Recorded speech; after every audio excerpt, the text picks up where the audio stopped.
Sa mundo ng esports, ipinakilala na ng Team Liquid Philippines ang bago nitong gold laner para sa MPL Philippines Season 15 sa darating na Marso. At inilabas na rin ang bagong team na Falcons ang roster nito kung saan bumida ang mga pamilyar na muka. Ang mga detalye sa report ni Matchpoint, Millie Borja.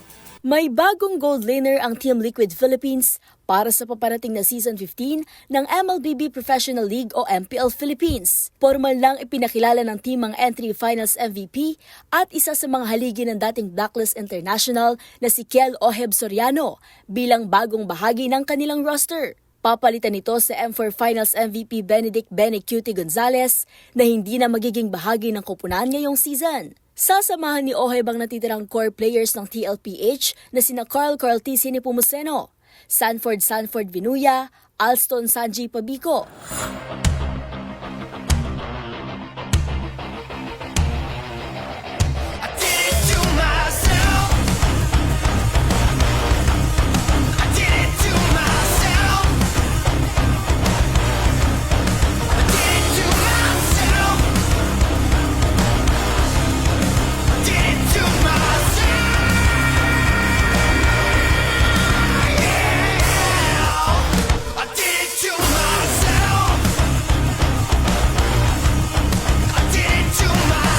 Samantala, ipinakilala na rin ng bagong pasok sa MPLPH na Team Falcons ang kanilang roster para sa Season 15. Yan ay walang iba kundi ang lineup ng dating AP Brand Squad.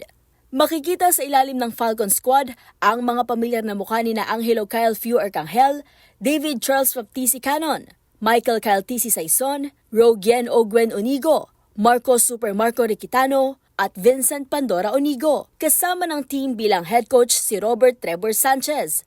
At yan ang mga latest updates sa mundo ng sports. Para sa MBC TV Network News, ito si Millie Borja ng DZRH TV, una sa Pilipinas, una sa Pilipino.